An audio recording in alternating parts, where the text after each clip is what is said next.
house I grew up in was next door to an old farmhouse. The original farmhouse that belonged to the tract of land that our neighborhood was built on. A nice old man with the last name of Henry lived there. We kids called him Papa Henry. Papa Henry loved his garden, which took up every square inch of his yard, front and back. My bedroom overlooked his yard, and I often watched him from my window. The back door in the old house would squeak when it opened, and slam loudly when it shut. Very distinctive sounds. Papa Henry eventually took ill and died in a nursing home. His house was vacant for maybe 4 or 5 months, and after he died, occasionally, I would hear the door of his house squeak open and slam shut. Sometimes I was by the window when I heard it, and when I looked, nothing was there. I secretly wondered if it might be him, but I figured it was the wind or something. When he was alive, he would whistle while he worked in the garden. On a few occasions after his death, I thought I heard him whistling in the garden, which was now overgrown, but I wrote that off as my imagination.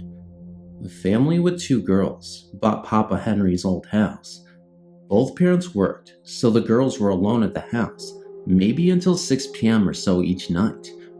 One summer afternoon, some of the neighborhood boys were playing in their yard, which was now all grass and no garden, and they all started screaming and yelling.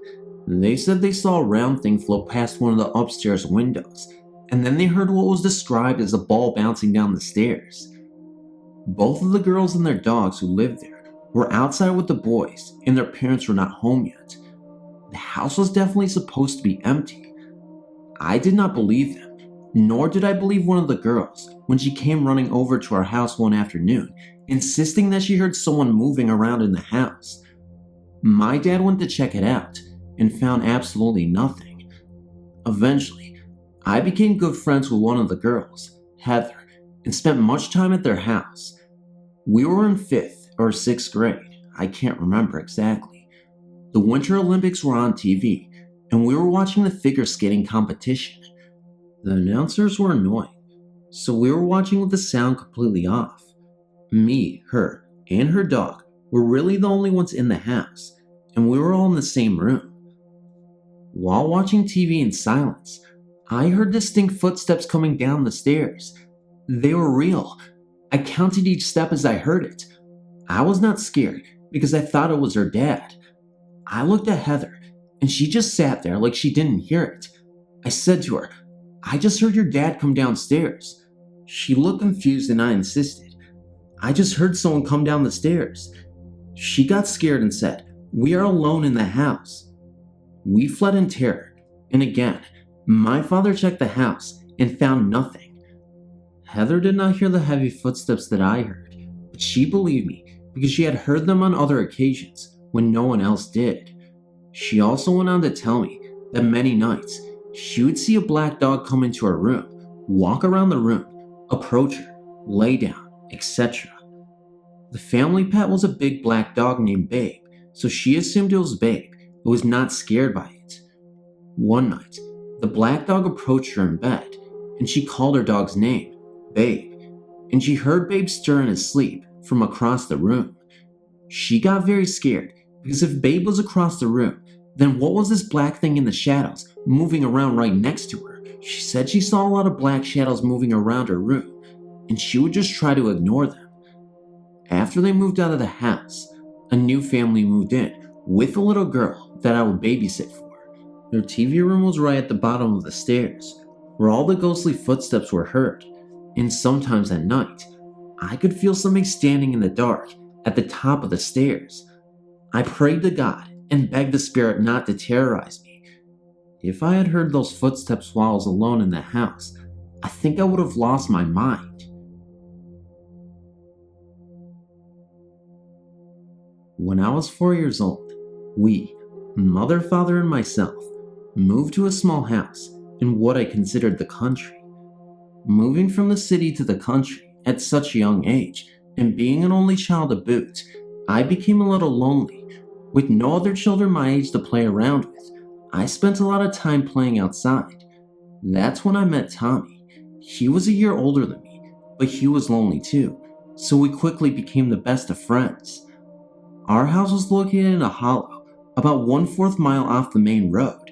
The only other people living in the same hollow was our landlord, his wife, and their 13-year-old daughter. Because there was no fear of me running out and playing in the road, my father pretty much let me play for as long as I wanted to play outside by myself, while my mother was at work. My father worked third shift at the time. Tommy and I became inseparable. He normally went home around 5, the time my mother got off for work. One night, after about a month of playing with Tommy every day, I convinced him to stay for dinner. When Mom came home, I took him inside and asked if he could stay for a while longer. I'll never forget the look on her face. It was a look of complete surprise, but being Mom, she never missed a beat and said sure. That night after Tommy went home, I overheard my father ask Mom why she encouraged me with my imaginary friend. Mom calmly told him that she didn't believe that it would scar me for life to have an imaginary friend for a while until I went to school and made new friends to play with. I waited until the next morning to talk to Mom about it. I emphatically told her that Tommy was not imaginary, he was real. Tommy continued to come inside the house, but only when Mom was there. He told me that he didn't care too much for my father because he felt that he didn't like Tommy. We would go into my playroom and play for hours and hours. When Mom would bring me a snack, she would always bring one for Tommy too. Then, and I didn't know this until years later, when I mentioned Tommy to Mom, I guess I was about 14. One day, Mom was outside working in the garden while Tommy and I were playing together at the edge of the woods. Our landlord came over and started up a conversation with Mom. While they were talking, Tommy and I started up a game of tag. There was a creek that ran behind our house, and I got a little too close to the edge of the bank, where there was about a 6-foot drop to the creek. I didn't know how, but Tommy was able to reach me in time and keep me from falling into the creek. Mom and Rusty, the landlord, saw how close I came to falling into the creek, and they ran over. After making sure I was okay, Mom sent me inside to get something to drink. Tommy went with me. After I was inside, Rusty told her to make sure she kept an eye on me when I was around the creek. The family who lived in our house before us had a 5-year-old boy who fell off the bank and into the creek. When he had fallen, he had hit his head on a rock and drowned. Rusty's final words in the conversation with my mother: Tommy was such a good little boy. It devastated all of us when he died 4 years ago. I just don't want anything to happen to Megan, so make sure you keep an eye on her. Even though that was 22 years ago, I still remember Tommy. There are times when I even go to the same house, still owned by Rusty, sit on the creek bank behind the house, and talk to Tommy. I don't see him that often anymore. In fact, I haven't actually seen him in about 5 or 6 years, but I always feel him sitting beside of me while I'm there, and I feel him follow me to my car when I get ready to leave. I always feel a sense of sadness as I get into the car to leave. It feels as though he's sorry that I'm leaving so soon. Every time before I leave, I pull the car over to the side of the oak tree that stands beside the driveway, roll the window down, and softly say, "Don't worry, Tommy, I'll be back soon. I promise." Sometimes it takes a few seconds, and once or twice even minutes, but I never leave until I feel him smile and smell the scent of mulberries.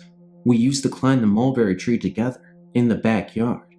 In fact, it's getting time that I go back to see him again. I just wanted to share this ongoing experience with you. Thanks for reading.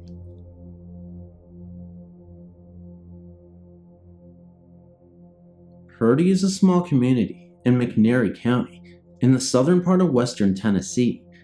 It's located between Selmer and Adamsville. I have been to and taken pictures of the cemetery. The oldest grave there is around the 1840s.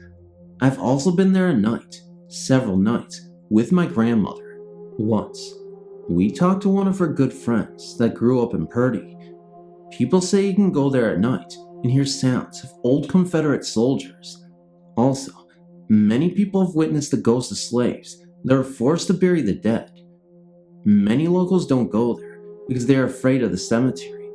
However, every time I go back to visit, I make sure I go to the cemetery. The original iron fences are still there, and the grave markers are still standing. Most of them anyway. To get to the cemetery, you have to go down an old dirt road, which is about a mile long. I've also heard some things while there. Sounds like little children playing, and other things. Once my grandfather's friend saw a man, woman, and child riding in a horse-pulled wagon. They had on old cloths that looked to be from the 1800s. He was clearing some trees from the road when he saw them. All of his machines went dead, and they didn't start working again till the wagon was out of sight. There's also a house across from the cemetery that is believed to be haunted. It is said that a Union general was living there when the Union Army came into Tennessee. He was also said to be a very evil man. One night after the Battle of Shiloh, he was shot by Confederate supporters at the top of the stairs on the second floor. People say that his blood had stained the floor and the spot he died in, and every time someone cleans it up, it comes back a few days later. If you're ever in McNairy County, ask someone where Purdy is. I don't know what the name of all the roads to get there is, but it's not that hard of a place to find. The house that was formerly located in the floodplain in Cherokee, Iowa, originally was located on East Maple Street. In that location, the owners reported strange things happening. The mother reported that her pieces of her jewelry would come up missing. She said she always kept these pieces in her jewelry box. She would ask her family if they knew where the individual piece was that was missing, but none of them would know. Days, weeks, and sometimes months would pass, and despite looking all over the house, they could never find the jewelry. Then, out of the blue, the jewelry would be found back in the jewelry box, and no one knew how it got there. At other times, their blacklight would turn on all by itself, and once, the VCR turned off and ejected the video they were watching, even though the movie wasn't done playing, and no one had a hold of the remote control. After the flood in 1993, they decided to move the house to higher ground. When they tore out some stud walls in the basement to prepare to move the house, they found a pair of children's glasses, an eyeglass case inside to cover up stud wall. They also found numerous razor blades, as well as some children's toy cars. Do you think the ghost haunting the house had been hiding belongings and forgot to give these back to some of the previous homeowners? When the house was finally moved to its present location in the new colony addition it was built on part of, or very near the site of the old pioneer settlement in its fort, the owners reported hearing footsteps down the stairs when they know the house is all locked up and they know no one is down there. The question is, did the same ghosts move when their house was moved with the floodplain? Or have they got a new set of ghosts that are from Fort? They said they noticed the elderly lady outside her house one day, locking her door and then trying to open it, and then repeating this behavior. It was felt that she too must be hearing intruders in her house when she knows it is locked and secure. Previous residents of that area of town have reported seeing ghost Indians on horseback, riding around their house and banging on their windows. Cherokee has a long history of ghostly activity, but getting people to admit to it is another story.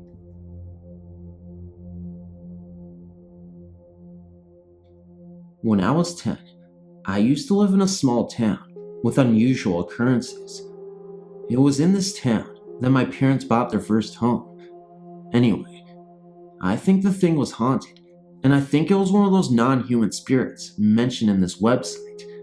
The house had a general cold feel about it, not the temperature, just the cold feeling about the house. Whatever lived there resided on the second floor. It consisted of 3 bedrooms, a bath, a hall, and the attic. Anyone who went upstairs alone will tell you the same thing. You could just feel the presence of someone just behind you, staring right through your body. The only thing I remember happening, where the thing kind of showed itself, was late at night. We were all sleeping and were awakened to a repeated loud noise from upstairs. Slam, slam, slam.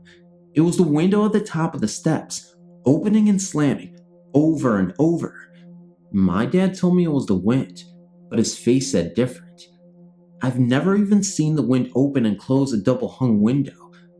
That window was overlooking the driveway. Years later, my mom told me when we moved out, she went back to get her pants, and alone, she gathered her things in the house, got into the car, and could feel someone watching her from that window. I've not had any experiences since.